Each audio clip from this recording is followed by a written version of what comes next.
morning, everybody. Mike's MMAPicks here with your Fight Morning Quick Card Breakdown show brought to you by BetDSI as well as MMAOddsbreaker. We are here for UFC London, baby. Volkov-Aspinall. Heavyweight. Title implications on the line. Big step up. O2 Arena.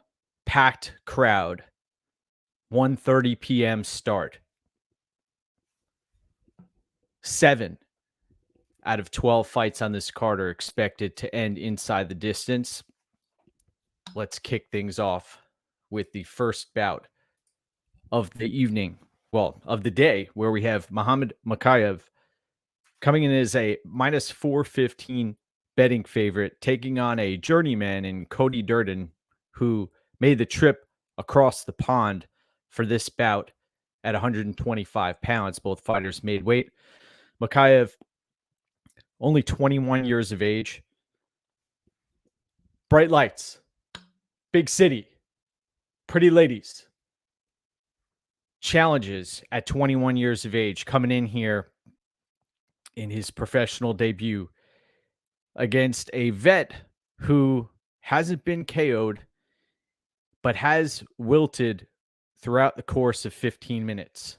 We've seen against Gutierrez. There have been other situations where Grundy-Amirkhani has fallen flat. I believe Flick was another situation where Durden, he has that wrestling tattoo on his shoulder.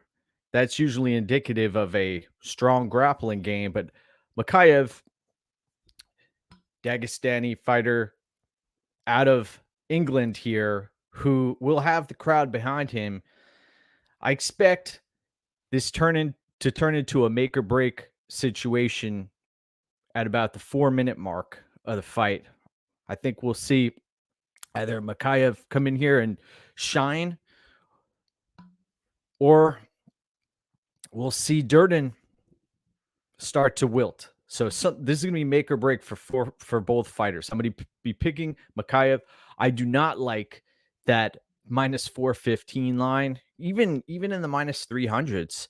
I haven't seen a prospect. I know that he has a bunch of amateur experience under his belt, but you never know how a fighter is going to respond their first time under the bright lights inside of the octagon. And it can be a dangerous thing to put money on such a massive favorite. I will be picking Mokaev in this spot, but I recommend folks to watch his first bout and let's see how it plays out for him, rather than sweating out every minute of a debut. We've seen folks have the octagon jitters regardless of how much experience they have. Next up, we have an interesting bout. Let's just say it like that. Elise Reed coming in as a plus 215 underdog. This is someone who fought for a title in CFFC with a 1-0 record. I've always wondered how in regional promotions folks are able to accomplish that feat. She's taking on Reed-McKenna, who's now bet up to minus 270. Reed-McKenna's been out of the fight game for a while now. She's been nursing a few injuries. She spent significant time at Team Alpha Male, coming off of the controversial victory over Kay Hansen. Reed-McKenna has a style in this matchup that could pose Elise Reed some significant problems. By that, I mean a pressure fighter. McKenna is a pressure fighter who is going to look to take this fight to the mat. Welsh fighter who will have the crowd behind her. Elise Reed, she's going to need to go for broke early and crack McKenna, because the longer this fight goes, I see McKenna landing takedowns and smothering Elise Reed. Reed-McKenna, you watch her on the scale, the physicality's there, but it looks like she's still growing into her body. And this is one of those low-level women's mixed martial arts fights where there is a lot of volatility. and I'll be picking Corey McKenna here. Elise Reed, we saw her get molly-whopped, ragdolled, completely annihilated by Sijara Eubanks, up a couple of weight classes. Elise Reed, the grappling should be the issue here, and I'm going to be picking Corey McKenna, and it would not shock me to see Corey McKenna win this fight inside the distance. This fight's expected to go to a decision at minus 240, so look at the other side of that line, and the pick is McKenna. Next bout. Wow, this is a fight where we've seen some significant line movement recently. Jack Shore has now become the favorite. Both of these fighters are lined at BetDSI at minus 115. Valiev, he has all the tools, physical gifts, except during certain moments of his fights, things have gone south dramatically for at least a few moments. We've seen against Barcelos. There have been other fights where he's run into some serious adversity, and he's been able to come back in some situations. He's also benefited from his opponent using marijuana at one point in time. Jack Shore, on the other side of the fight, Welsh fighter who has yet to taste defeat at both the amateur level as well as the professional level. The relentlessness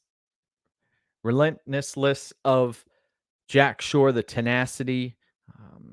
By the way, one of Jack Shore's previous opponents, Hunter Azur, ended up losing last night in a regional promotion as a minus 800 betting favorite. That loss now, or that win over Hunter Azur for Jack Shore, does not shine as brightly. Jack Shore, though, although he doesn't necessarily have the stand-up, he does have the pace that could cause Valiev some serious fits here. Valiev has traditionally fought out of a camp with Mark Henry and Frankie Edgar, etc. Frankie Edgar has been nursing multiple injuries. I believe he had that hip replacement. He also dealt with some back injuries. And you got to wonder who has been in Valiev's camp this go around and what has he done to shore up some of the holes that we've seen in his game.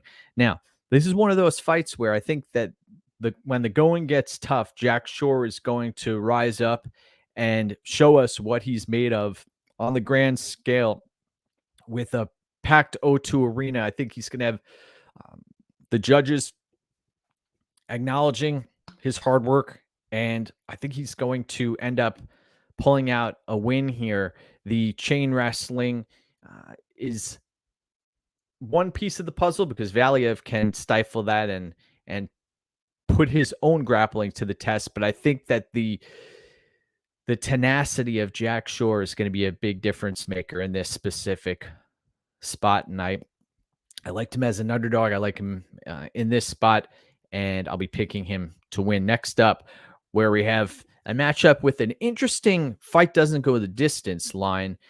Nikita Krylov taking on Paul Craig.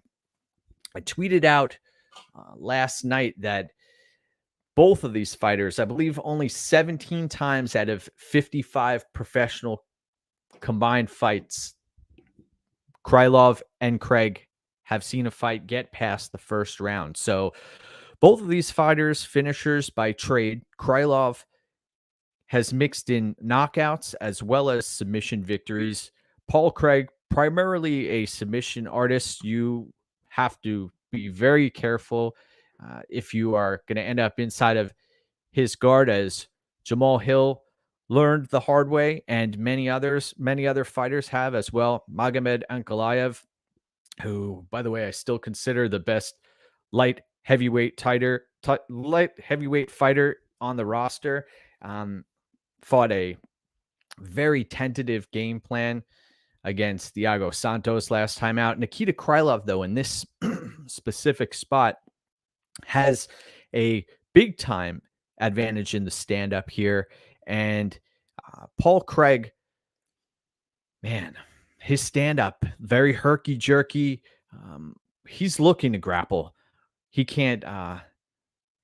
This I believe is going to come back to cost him in this bout. Nikita Krylov, I believe, is going to end up dropping Paul Craig, and I think he's going to land some hammers on him. But he's got to be very careful when Craig ends up hitting the deck.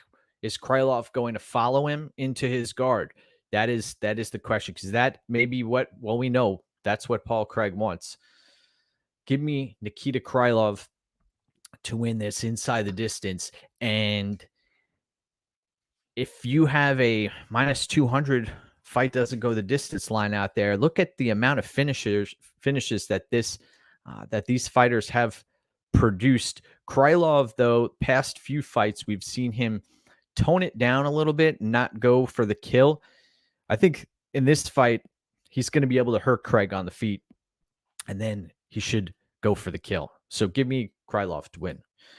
Next up, where we have a heavyweight matchup between Shamil Abdurakhimov coming in as a plus 230 betting underdog, taking on Sergey Pavlovich, who hasn't competed since 2019. Now, there's been some issues where he's pulled out of a few fights.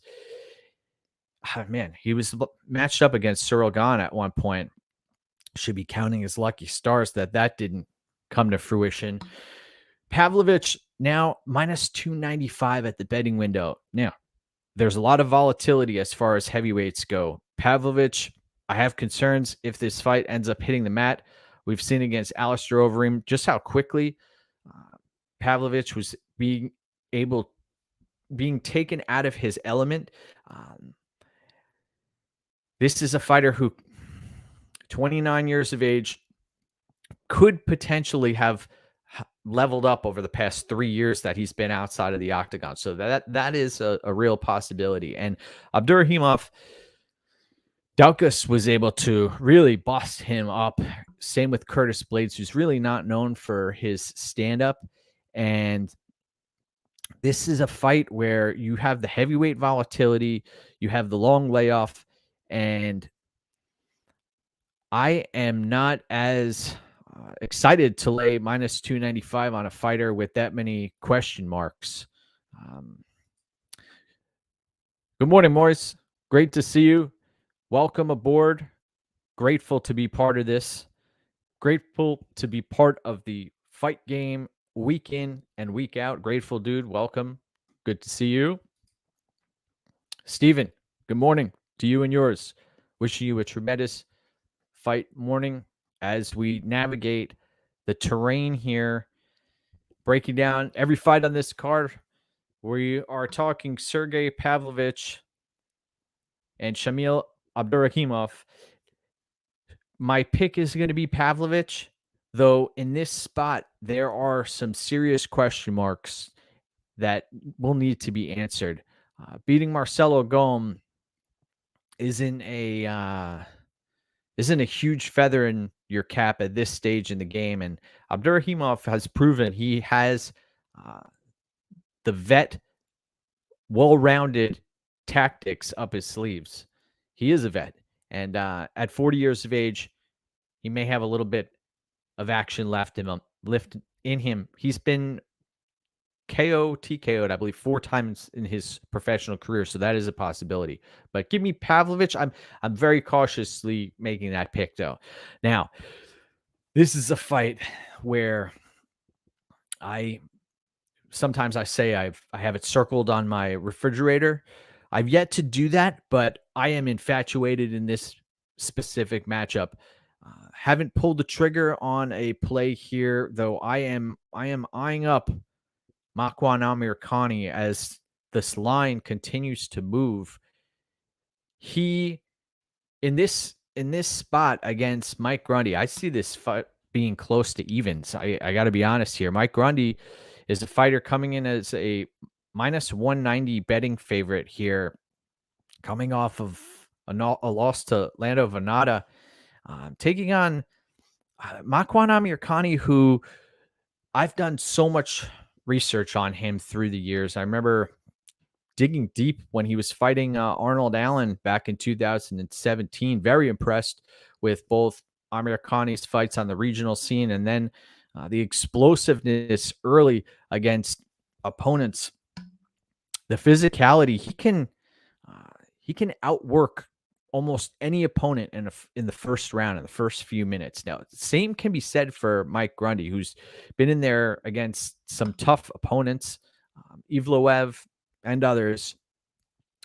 Grundy, folk style wrestler who has heavy hands, but we've seen the longer the fight goes, the blood starts to fill up in the shoulders and the arms, and he loses that ability to strike. Amirkhani, I believe he is live for a submission victory here. I think that he's going to have some life breathed into him inside of this O2 arena with the electrified crowd.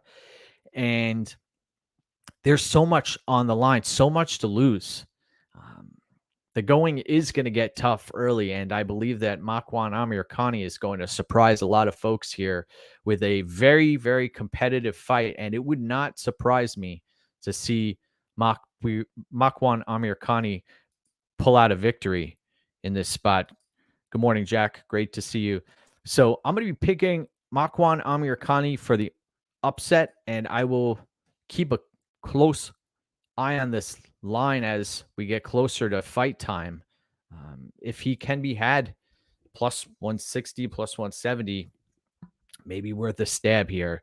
Both of these fighters are comfortable fighting on fumes. That's something to be mentioned also. So if you're looking at fight doesn't go the distance lines, we've seen Mokaev-Durden go to decision. We've seen Mike Grundy also do the same. So they do have some cardio to speak of, but it's all about energy management.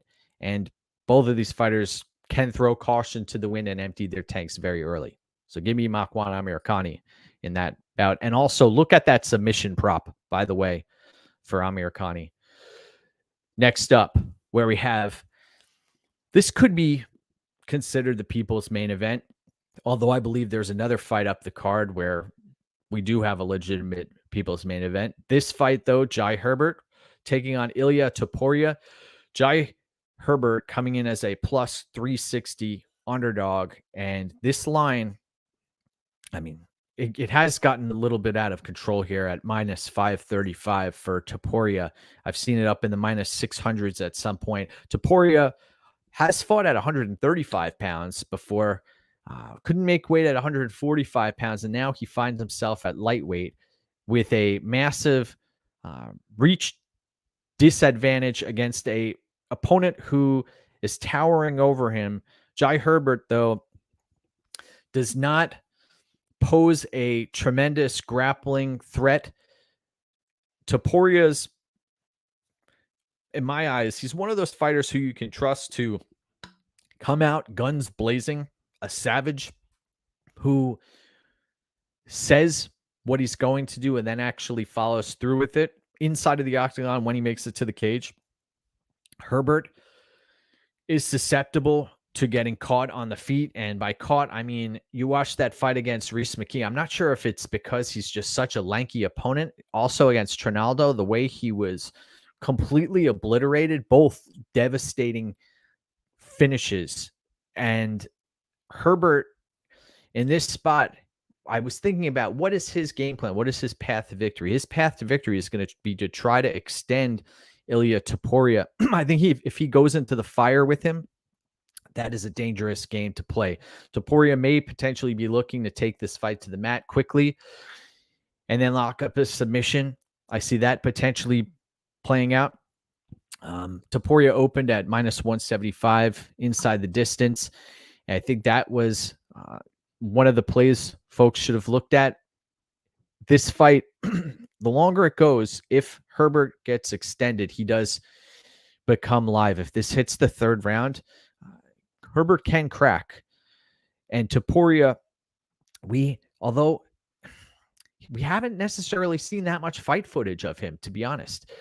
We've heard so much about his gifts, and we've seen against Hall the way he was able to pour it on. That killer instinct is very impressive. That's one thing that I really look to see in fighters, especially if you're looking to target folks inside the distance. And Topuria has that. Herbert does as well, but he's also, Herbert can be a great nail, but a horrific, or a great hammer, but a horrific nail. So give me Ilia Topuria and to win inside the distance. All right, let's see. Jack says Topuria seems like a lot of people's anchor this week. I'm not writing off Jai. Okay. Yeah. I always tell folks to tread with caution because there are no certainties in this game. There are times when, the better fighter doesn't necessarily always win.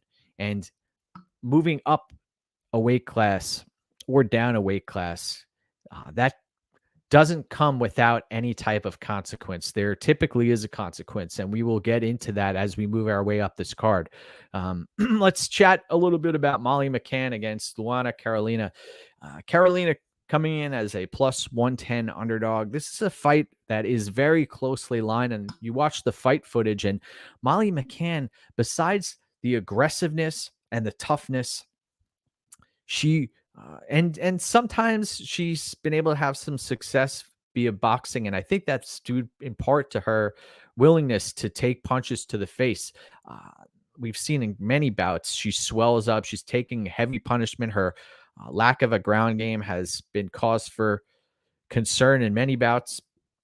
Luana Carolina, still 28 years of age, getting better every time out, has shown she's been able to stuff takedowns. The longer fighter in this bout, Molly McCann, I think that the crowd optics, this is a situation where you talk about home cooking coming into play. This is a spot where I think that is going to happen. Luana Carolina, I expect her to look as if she's winning the fight, and folks behind their computers are going to be saying that Luana Carolina 29-28, and then you're going to hear those scorecards being read, and Molly McCann's going to eke out a split decision victory at home.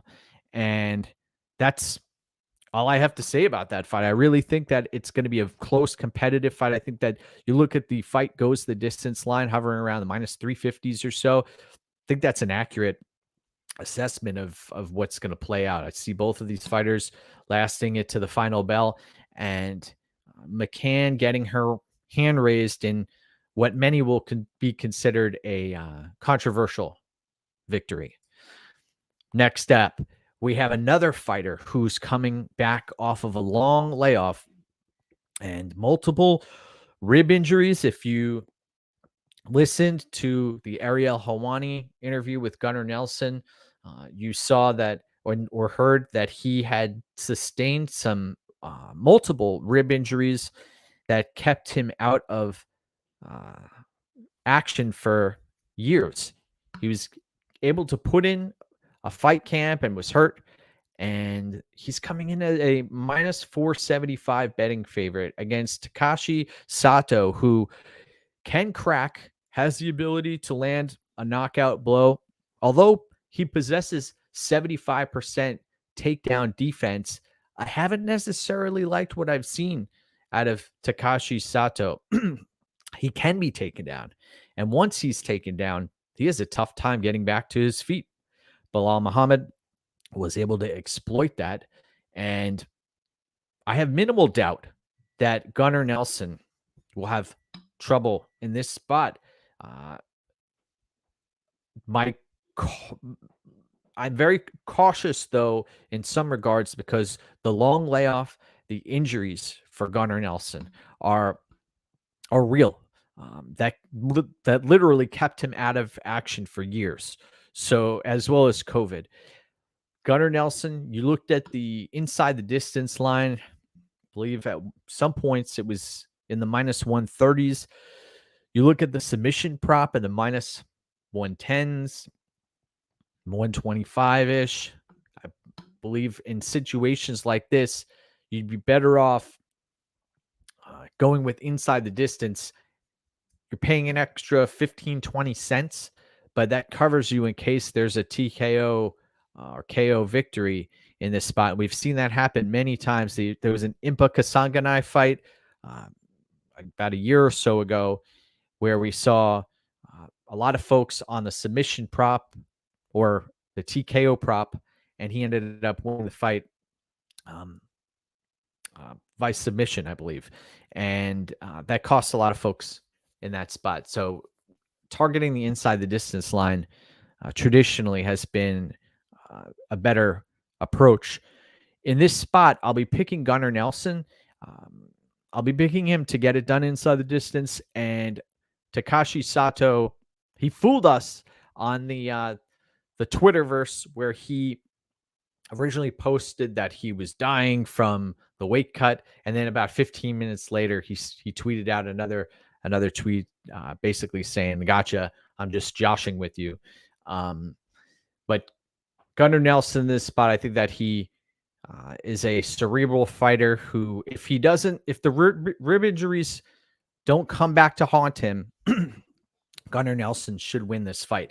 And another thing is that, as we've mentioned, there are no certainties in this game. This is one of those instances where a rib injury could come back to haunt a fighter mid-fight. We've seen that happen many, many times. I'm thinking Anthony Pettis taking on Dustin Poirier. There've been other fights where that's happened. So that would not surprise me. Proceed with caution. Gunnar Nelson via submission is going to be the pick, but I like the inside the distance line a little bit better there. Next up, where we have, you want to talk about the O2 Arena and the roof being blown off. Paddy Pimblett taking on Rodrigo Vargas. Rodrigo Vargas was able to hand Brock Weaver his lone victory in the UFC. Rodrigo Vargas coming in as a plus 400 underdog. This is a fighter who can crack. He's known for his hands, taking on Paddy Pimblett, who we're going to see that blonde hair flopping around inside the octagon, where he will throw caution to the wind. I tweeted a couple of days ago how Paddy Pimblett is a fighter who likes to be exciting, someone who will throw caution to the wind. And man, he's leaving his chin out there on a silver platter at times. But what I do like about Paddy Pimblett is he does force the issue in fights. If he sees a fighter hurt, he will go in for the kill. And Rodrigo Vargas is starting to get up there in age. I believe he's 36 years of age. Someone who is, let's be honest, he has been brought in here to lose. And it's just a matter of, can Paddy Pimblett go out there and finish the job? I'm predicting that Pimblett gets this done inside the distance, and the pressure, the pace of Pimblett, I don't think he's going to be wary of Vargas. That's a scary thing. He's going to close distance and really put together his own game plan, implement his own game plan, and not worry about his opponent. He's traditionally done that in the past. He's just so aggressive, Pimblett. So my pick is going to be Paddy Pimblett, and I think that he does get this done inside the distance. Look at that, minus 575 betting line. That's a bit ridiculous to me at this stage in Paddy Pimblett's career. This is someone who I posted a couple of days ago, controversial losses where we've seen home cooking in action, and Paddy Pimblett against Mr. Arosa is one of those fights. But in this fight, I don't think the judge is going to be part of the equation. Now, let's get to the people's main event here. Morning, Matthew. Good to see you. People's main event, where we have Arnold Allen taking on Dan Hooker. Dan Hooker made weight successfully and looked phenomenal on the scales behind his sunglasses there. Dan Hooker coming down from lightweight. This is a fighter who had struggled down at 145 pounds with his massive frame, taking on a fighter in Arnold Allen, has the longest win streak at the featherweight division, somebody who is not very entertaining. You look at Arnold Allen's fighting style. He's a southpaw who looks to land straight punches, looks to use his footwork, and he can grapple to a certain extent, but that isn't the main part of his game. He likes to keep fights on the feet, land his jab at range. Now, Dan Hooker is going to have some serious length on Arnold Allen here. And I watched the fight footage, and the Sadiq Yusuff, although Arnold Allen had his moments, wasn't really able to land volume. He had Sadiq Yusuff hurt at a few spots. The Nick Lentz fight looked great during certain portions of that fight. Is a fighter who will have the O2 Arena behind him here. Dan Hooker, you look up and down his resume, and just consider for a few seconds the implications of the losses to Edson Barbosa at lightweight, the amount of damage that he took in that fight, the loss to Dustin Poirier over the course of 5 rounds. How much did that impact his fighting career? The loss to Michael Chandler, getting completely blown out of the water in that spot. Now, coming in at 32 years of age, dropping down to 145 pounds. A lot of folks out there are expecting Hooker to come in here and look just as good as he did at lightweight. I think this is going to come at a cost here for Dan Hooker. He looked great against Nasrat Haqparast, had Haqparast covered in many aspects of that fight. I recommend proceeding with caution if you are contemplating Dan Hooker here. Arnold Allen, although he isn't the most versatile fighter, he does fight to his strengths, and his footwork, I think that is going to come into play here against a fighter who, you know what? I forgot to mention the Paul Felder fight too. Went 5 rounds and was looking like his head was on a Pez dispenser. This is Dan Hooker. His head was being knocked back in the latter rounds. Paul Felder was almost able to take Dan Hooker out of there. And at what point does the damage start to add up? I am a huge fan of Dan Hooker.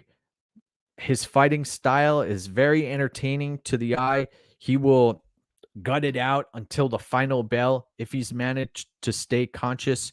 Arnold Allen does have 9 finish victories on his resume, I believe, and he's not known as a power puncher. I have concerns for Dan Hooker coming down here back to 145 pounds. I think that he's going to be at a speed disadvantage, a quickness disadvantage in this spot. Here's the problem for Arnold Allen, though. If Dan Hooker starts to crowd him, and try to corner him in the cage, and if he wants a brawl, then I believe Arnold Allen could potentially be in trouble. But if this turns out to be a technical fight on the feet, although Dan Hooker has some tools, the length, the knees could come into play here. Dan Hooker may potentially, if this fight hits the mat and Hooker's able to get on top, his length could pose Arnold Allen some problems. But I like Arnold Allen in this spot. I think that he is the favorite for a reason here, and Dan Hooker is going to come into a spot where those 10 pounds, I know he did the cut previously, right at the PI. He saw the same power results, etc. You can't tell me that's going to not pay a price. That's not going to have any consequences to drop 10 pounds. And the quickness on Arnold Allen's side, of things, I believe is going to be a difference maker. So I'll be picking Arnold Allen in this spot. Dan Hooker, though, is tough as nails. I respect his mental fortitude. And as far as losing weight goes, as far as I'm concerned, losing weight is the easiest thing to do on planet Earth. Eat less, move more. Cannot get easier than that. Cutting weight for a fight, different story, but I think a lot of folks are making a lot out of this. And when it comes down to who has the ability to win the fight, both fighters do. And I slightly lean Arnold Allen in this spot. So I'll be picking Arnold Allen to win. Next up, where we have the main event of the evening, Alexander Volkov taking on Tom Aspinall. Tom Aspinall was hoping for a slow build. Not going to happen here against Alexander Volkov. He's thrown right into the fire, right in there against a Russian who is massive and a fighter who's shown some durability. He's been in there against some tough opponents. I watched back the Alistair Overeem fight. Really showed us some new wrinkles to his game. It's interesting that he came into this fight with a little less weight on him. Aspinall looked massive as well. Aspinall is going to look to crowd Alexander Volkov, get inside of that long reach, and land hellacious power punches to try to take Volkov out of there. I think folks would be better served if they're on the Aspinall side to look for the inside the distance line rather than playing Aspinall straight. I think that he's going to have difficulty winning a 5-round decision against the likes of Alexander Volkov, who has shown in the past that he has a gas tank on him. The Tybura fight, there are some anomalies out there. Volkov isn't an aging old fighter. He's lost almost 15 pounds for this specific matchup. In this specific spot, I would be hesitant to lay the -130 on Tom Aspinall. I think the value is on the Volkov side, but if you're going to ask me how I think this fight ends, I actually think that Aspinall is live to get a finish and cause the upset here. Volkov, more well-rounded fighter, battle-tested, tough as nails. Though I think Aspinall has the ability to crowd Volkov and land something big. And once he lands something big, we know that that killer instinct in there of Tom Aspinall is a real threat. Aspinall cannot let Volkov use his reach and those front kicks. That would render Tom Aspinall dead in the water. And is he willing to take a 5-round decision loss at the hands of Volkov? I think that Volkov could potentially win a decision here. I don't see this fight going the distance, though. I think that Aspinall, we've never seen him out of the second round throughout his entirety of his career. And now you're asking him to come out in front of the bright lights and go 25 minutes. I have difficulty seeing that happening more often than not. I see this fight finishing more often than not. And I think that Aspinall, if you ask me to make the pick, I'm going to pick Aspinall to win inside the distance. And, but this is one of those fights, though, where if you haven't seen Aspinall under the bright lights, it's okay to pass on this fight and find another alternative way of playing this fight. I don't see it going the distance, though. I'll be picking Tom Aspinall. I think that this will be his coming out party. I think that the quickness and the power will be on display, and I think he's going to have some success early crowding Alexander Volkov and trying to make him uncomfortable. If Volkov is able to get going and step on the accelerator, then he could end up on cruise control here, and Volkov could win a decision. And also, Volkov could break Tom Aspinall the longer this fight goes.